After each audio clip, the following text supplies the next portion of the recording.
10-minute break. Come right back. We'll get started. We're going to go till about 8:30. Yes, ma'am. Yes, it's like a V-shaped hanger that's a widowmaker. It's hanging up in a tree and it's waiting for a big wind to blow it on. But it's not coming down on its own. It's going to have some encouragement, but you don't know when it's coming down. So it's a potential danger. There's bathrooms down at the end of the hall. Turn left out the door.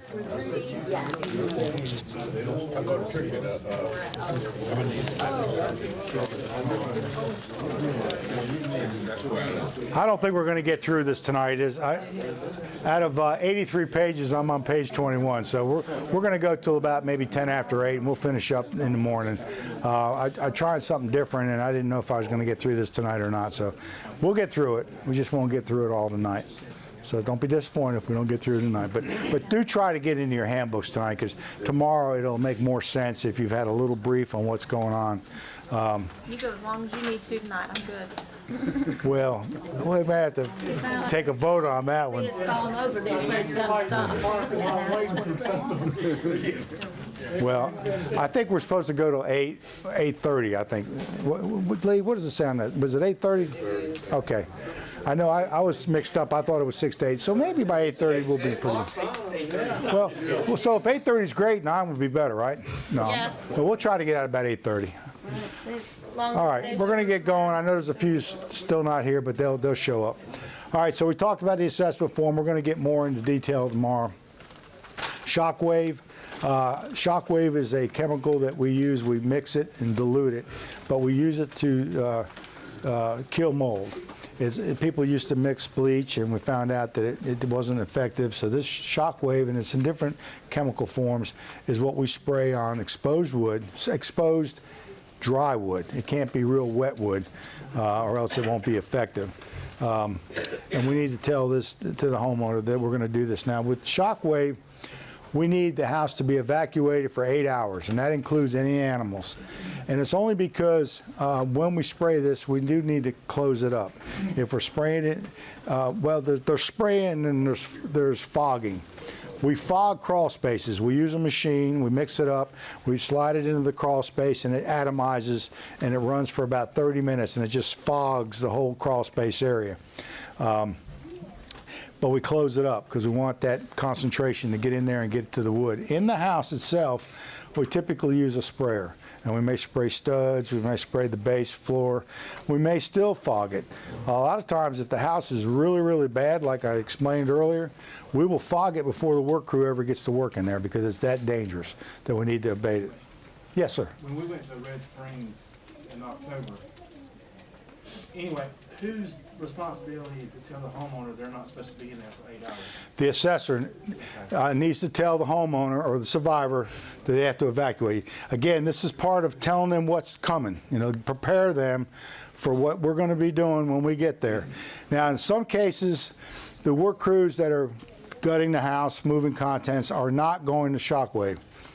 Shockwave takes about an 8-hour evacuation. If they were there late in the afternoon, that means that person can't come home that night. So in many cases, we may have a crew or a crews that do nothing but spray, and they will go from house to house to house. Now, in some cases, they're not living in the house anyway, so it doesn't matter.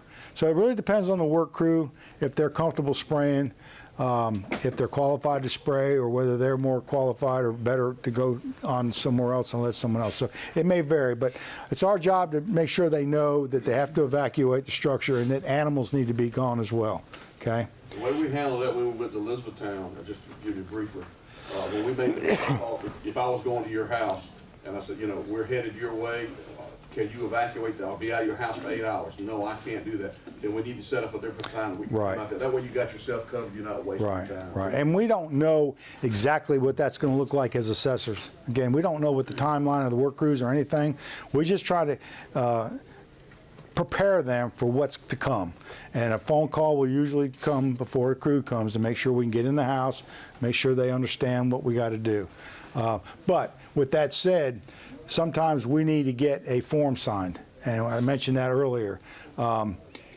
We may be taking that form with us with a completed request form so that when we meet the homeowner, that's part of our job is to get a signature. Signatures are important. You'll be instructed on a case-by-case as to what you need when you leave the site. But again, you got to know that if we're going to spray shockwave, we have to have a form signed. If we're going to do any work, we got to have a signed work order by the homeowner. Okay. Leaving a copy for the homeowner's reference. We usually just ask them, do they want a copy of it? If they do, we try to give it to them. Can the homeowners acquire this shockwave, or is it something that proprietary? I'm sorry, say again, sir? Can the homeowners acquire the shockwave, or is it something that's proprietary? Well, no, Home Depot and Lowe's sell it. We were even giving some to homeowners that came up. I'm not a big fan of doing that because you got to know how to use it. And if you don't use it right, you're wasting it, and it's not cheap.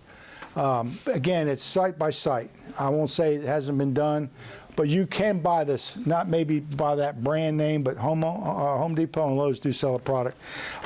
Just got handed this. Any trainees who did not check in, they must check in right after class to ensure they will receive their badge.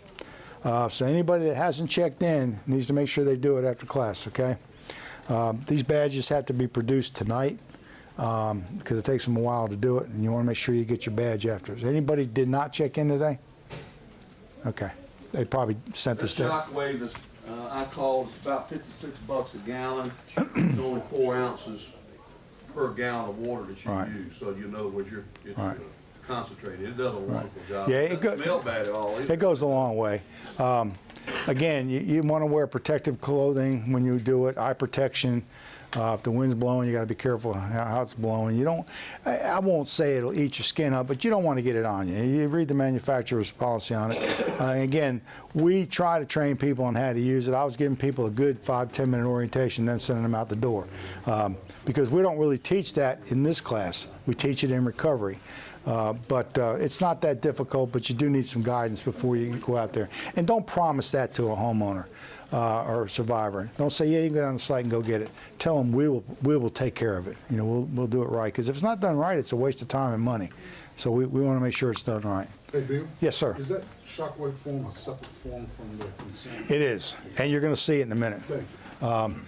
The next form here is a sorry we missed you. If you're canvassing a neighborhood and you see a lot of damage on a particular house and you knock on the door and there's nobody there, we'll have these at the site. And you leave it on the, and masking tape, that blue painter's tape is good stuff to tape. You want to tape it to a piece of glass, not necessarily something with paint on it because it could remove it. But you can leave something like this. It'll have our site number, our location. It says that we're sorry that we missed you, but we would like to help you if you need our help, and this is how you contact us, okay? You may be deployed to a home and there's nobody there, leave it on the door. So that's something that you'll generate at the site. You can obviously print up your own and take them with you, but usually you'll have that provided. Prioritizing jobs. We're asked to do this. Sometimes people prioritize everything as a one. Well, they're not in their home. It's a priority one. Well, that's true. It is a priority and it is important, but we're going to give you some more guidelines. So a priority one is obviously the worst. Major damage, needs help quickly. It includes first responders. It could also include somebody with a health problem, somebody in a wheelchair. You've got a tree that's poked a big hole in the roof, a big tree laying on a roof. These are all catastrophic. These are priority ones. They're all important, but you know, some are more priority than others. A priority two is minor, average damage. You can still have a tree on a house, but maybe it hasn't punched a hole in it, so you're not at least getting water in the house. But it needs timely help. You still got to be able to get there. And then a priority three are trees that are laying in the backyard that aren't affecting the entry or exit from a house. It's not blocking a driveway. It's not laying on the house. It's not laying on a power line. That can wait. So those are kind of your average priorities. And we're asked on that form to try to tell what the priority is. Again, error towards the worst. Okay? If you think it's a priority two, don't say it's a priority three. If you think it's a priority one, say it's a priority one. I'd rather for you to up it than go to the other way. But again, we're going to get into some more detail on that. and here it is. So priority 1 is trees on the house, holes in the roof, damage that exposes the outside weather. So a hole in the roof is going to allow water to run in that house. That's exposure that we're trying to stop with the tarp. Trees hindering power restoration. You got trees that are all over the place that land on power lines. They can't even restore the power because of the trees. That's a priority 1. You block the driveway or the entrance to the house. That's a priority 1. Medical conditions, or the family trying to live in a flooded home. And it's unfortunate, but a lot of people just won't leave. They have nowhere to go, for one thing, or they're afraid that if they leave, they're never going to be able to come back. And I understand all those concerns, but you know, if it's a safety issue, it's our job to explain to them the dangers of living in a house that has mold, water damage, but ultimately it's their decision to decide whether to leave or not. But again, that's going to be a priority 1. And emergency operation personnel. You know, these first responders are out there helping everybody else, but a lot of times they're victims too. So we want to try to get to them. How long does it take mold to develop after a house is flooded, and what are some of the dangers for it? Well, it's a bronchial problem. You breathe it, spores get into your lungs and cause breathing problems. It's black, but it can be a light coating. You're going to see some pictures of that. It can be black moss, it can be total black. I don't know what it depends on the temperature and the light. It's how fast it will Yeah, develop. and, you know, usually after a day or so, standing in water, it's starting to grow. So you see any signs of black, you've already got mold. And if you're seeing it on a wall, it's going to be worse in the wall. That's why we have to eradicate the wall, the insulation, and then spray for it. But if it's been underwater, it's gotten flooded, there's going to be mold. There's no question about it. It may be starting to grow, it may have already grown. It depends on how long it takes you to get to the job. You may be there the day after the water level goes down, you may be a week, it just depends. But sometimes it's obvious, sometimes it's not so obvious. But if a wall's gotten wet and we take out sheetrock and insulation, we're going to be spraying shockwave because we know even if it's not visible, it's going to grow if we don't spray it. Yeah, but I think one of the things that would help us convince them is if we could really tell them the dangers. Yeah, you don't need to breathe mold, but why? Because it's dangerous to your health. Okay, I mean, we can't be a doctor and describe to them the ultimate medical effects, but it affects your respiratory system. It can damage your respiratory system. They know that, like they be on oxygen mask and they know it's there, but they're not believing it. Yeah, and you know, and I've seen a lot of cases where you know they shouldn't be there, and you've told them the dangers and why they should leave, and ultimately they decide to stay.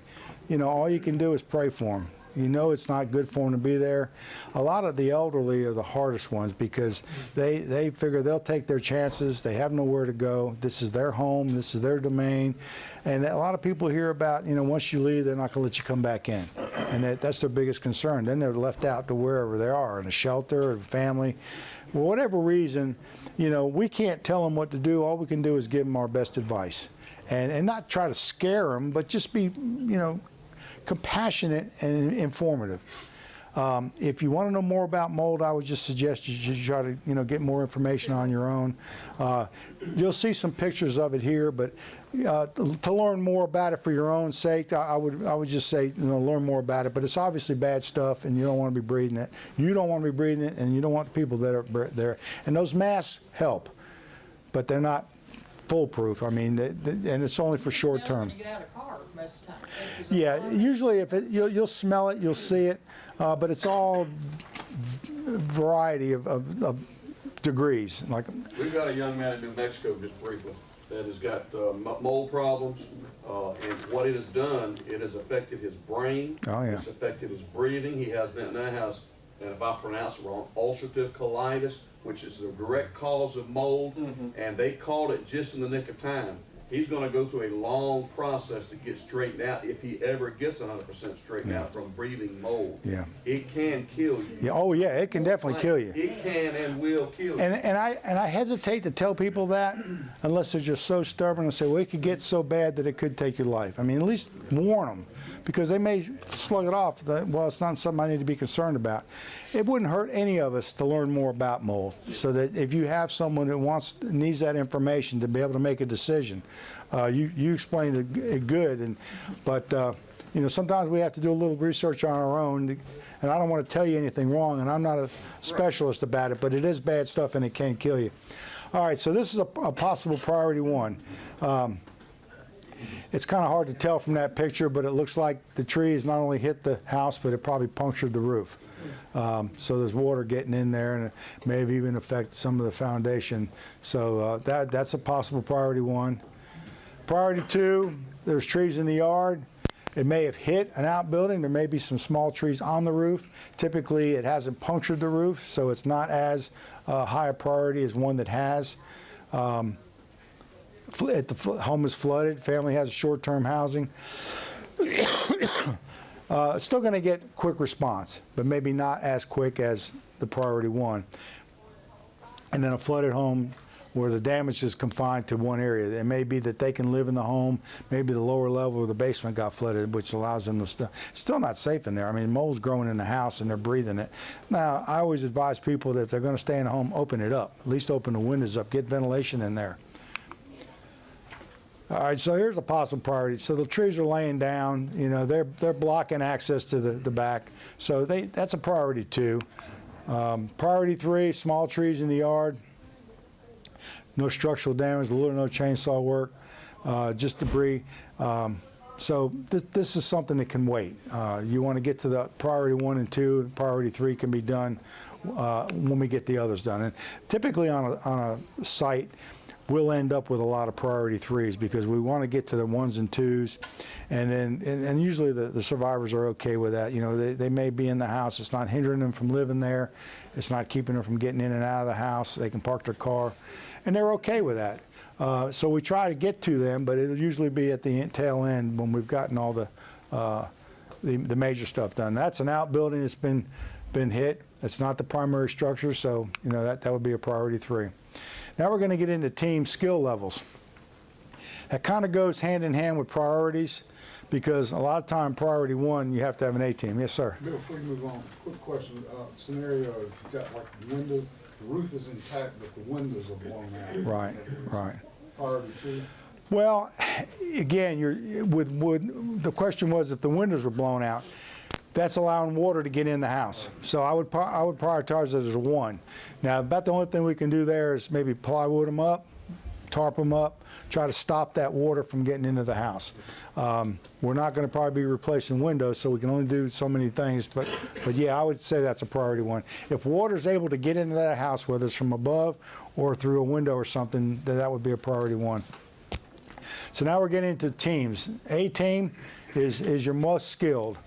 The teams that can get rid of the extra large trees and trees under pressure. And a tree under pressure is one that's maybe still attached to the trunk, and that if they start cutting on it, it's moving, it's going somewhere, or it's leaning on a house, but it's still connected somewhere. And if they don't know how to do it, it could come back and hurt somebody. So those are trees under pressure. Again, if you're not sure, err towards the A team. Having proper equipment. You see this picture of this fella, he's climbed the tree. That's a rarity. There's not that many guys that we have in our mission team that can climb trees. There are some, but a lot of times we'll have a volunteer group that does tree work for a living.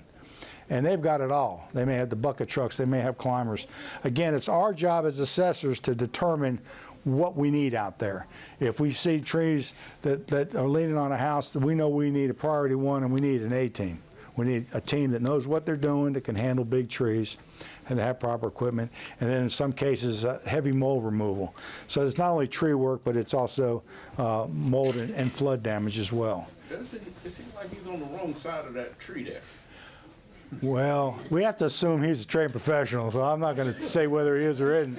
But I have seen pictures that weren't right, and they say, well, they shouldn't be showing that picture because it's not right. I don't know what he's doing. It looks like he's notching it out so it's going to fall away from him. So he is on the right side, but So it's gonna fall the other way, not this way? no, it should be falling away from him, the way he's notching it. It'll go toward the Right there. But I wouldn't want to be right behind it either. That thing could kick out and hit you in the head. But again, we have to assume that he knows what he's doing. All right, so here's some A team. It looks like the tree has gone through the wall of the house, and it looks like it's under pressure. That pressure is something that is probably the most the most damaging because you don't know what's going to happen to it. A professional mower doesn't even know. He knows that it's going to go somewhere, but he doesn't know where it's going. So you got to be careful when you're cutting them that it doesn't come back and get you. And that's why you need teams that really know what they're doing. There's another example of an A team. Now, a root ball like that, unless you got a tremendous piece of equipment, it's going to stay right where it's at. We may cut the tree away from it, but that root ball, now a lot of times when you cut the tree, that root ball will stand right back up and go back in the hole. Not always. Again, that's just an example of a team that it's on that structure and it's going to have to be removed carefully. B team, we talked about, can remove most large trees, some experience with tree pressure, can work on roofs. Most tear-outs average mold. So these are like a priority 2, maybe team. Again, it's really based on the skill level more than it is a priority. And a lot of times you've got a work team that you may have some that are A, some that are B. That's what happens with most work teams. You got some that are more experienced than others. You got some that are just a set of hands. You got some that are team leaders. You got some that have some skill levels. But again, it's our job to try to determine what we think the team's going to be needing. All right, so that's why we want to look at that. Then you got your C team. They may still need to know how to operate chainsaws, but these are trees already on the ground and not under pressure. Small trees, some tear-outs, and maybe some mold. Now, there's some discrepancy here on our new forms. We only have 3 teams, A, B, and C. C is obviously and D are the teams that aren't as skilled. Don't let that confuse you too much, but you will see some discrepancy there. Again, the D team is little or no equipment. These are people that can just pull brush to the curb, okay? And as I said, most teams are going to have a combination of skilled and unskilled. Okay? And always be a team leader. Somebody that knows what they're doing is going to lead a team of volunteers. We don't want untrained people going out there and get hurt or causing more damage. So it's always important to have somebody that's experienced. Some tree damage concerns, anything that's on structure, or if it's on ground or on fences, it's not laying down on the ground. It could be dangerous in cutting it up. Any leaning trees. The other thing is the structures could be damaged. We don't want, as I just said, we don't want to cause more damage to the structure because the teams didn't really know how to handle it. And I won't say that every team you send out there's going to be right 100% of the time. If you've ever done any tree work, you know, you can get your best guess as to what's going to happen, but sometimes the unexpected happens, and, you know, we have to let people understand that. And many times that's what the work crews are doing if the survivors are there. We're saying, you know, we'll take it down, but, you know, this could happen or that can happen. Are you all right with that? Because they always have the option to call a professional. And that's obviously not your job, that's the work crew, but again, we're just trying to identify what we see. Dead or damaged limbs above, those are the hangers, the widowmakers. You see something up there, and I already told you, if it's up in a tree, you better tell them we can't help them with that. Because we're not going to, don't assume we have a climber. We don't have a bucket truck, so they're going to have to probably hire someone that has that. Extremely large trees, depending on the work crew, all we want to do is report it. We want to measure the diameter, which is the distance from one side to the other. You don't have to get too close to it, and be careful getting too close to trees, especially if they're under pressure. Guesstimate. You know, just try to get a close, if it's 2 foot, if it's 3 foot, it doesn't have to be exact. So we have some kind of idea what size trees you're looking at. And then property line issues. In many cases, we rely on the survivor to tell us where their property lines are. They know where they are. They aren't going to be marked in most cases unless there's a fence or something. And in some cases, a tree's fallen down. This fellow's tree fell down, but it's half in his yard and half in the neighbor's yard. Well, in that case, we need to get the neighbor's signature as well, unless the tree's cut right on the property line and we leave the guy's tree in the other yard. So those are things we may have to do, or make somebody aware of, or tell the neighbor that they're going to have to go to D-Rock and take care of it, or if we can do it in the field, we can do it, okay? And that has happened, especially in small lots. All right, here's some guidelines for tree sizes. You know, in the past, a lot of people say, well, there's 3 large trees in the yard, or there's 3 small trees in the yard. Well, that doesn't tell us a lot. This gives you a little bit more guideline. We still want you to measure it the best you can, but this just gives you an idea You know, anything over 18 inches we consider an extra large tree, okay? Can you go back to that? This line. This one? Okay. So in other words, what I'm telling you is don't say there's 3 medium trees in the yard. We still want you to measure them. If there's 3 trees, say there's 3 trees, but they're, you know, one's 6 inch, one's 12 inch. Try to give us some idea. Because again, we're trying to determine the crew. We may be, and you're also asked on that form to try to guesstimate the crew size. That's probably going to be hard for most of us to do. Again, giving that information as precise as we can, that's when the work crew or the site coordinator can try to determine what that's going to be. You know, not every job we do is a one-day job. Sometimes it takes 2 or 3 days. It depends on the severity of it. Again, all we're trying to do is report. You got it? Okay. Roof tarping. This is important. Roof pitches of 612 and steeper, we're just not doing. Thankfully. You just tell them right off the bat, we are not skilled enough to do that. A professional's going to do it. Now, a lot of people say, well, what does a 612 look like? A 612 is like a 45. There's an app you can put on your phone. It's called Roof Pitch. And you put it on there and you hold it up and it'll tell you approximate pitch. If it looks steep, it probably is, and we're not going on it. So just be honest with them and tell them right up front, we don't do roofs that steep. They'll have to get somebody else. Mobile homes are flat. That's a lot of roofs. What's that? For 612 and more. Well, it is. It is. And, you know, just because it's less than a 612 doesn't mean my crew's going to want to go on it. You have to have a comfort level. We don't force anybody to get on a roof. I personally, my days on being on the roof are over with. I mean, I've been on roofs, but, you know, it's dangerous. And, you know, they train us to use harnesses and ropes and stuff like that, and you'll find many of the crews don't do that. They just get on up there and do their thing. But if they fall off, it could ruin them, paralyze somebody. So, again, our job is to identify it, and if it's over 612, we just flat out tell them. Now, we still want you to determine that pitch if it's less than that and document it.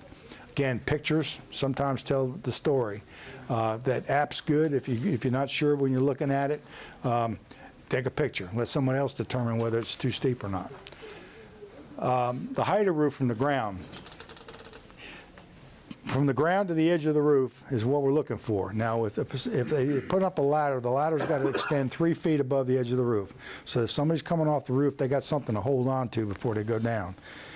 One of the reasons we want that is we're sending a crew out there. They need to know what kind of ladder they're going to need.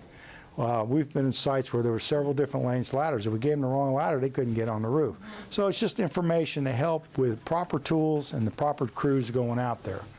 If you got a tape measure, you should be able to determine pretty close, within a foot or two.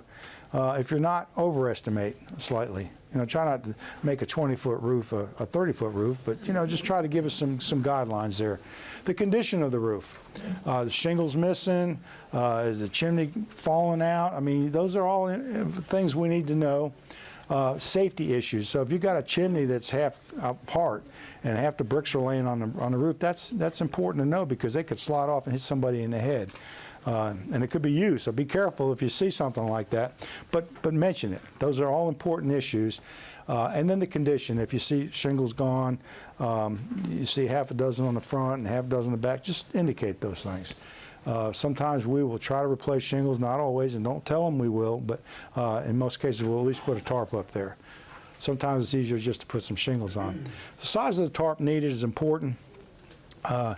Again, tarps come in different sizes. Sometimes we take tarping material off a roll so we can make it as long as we want.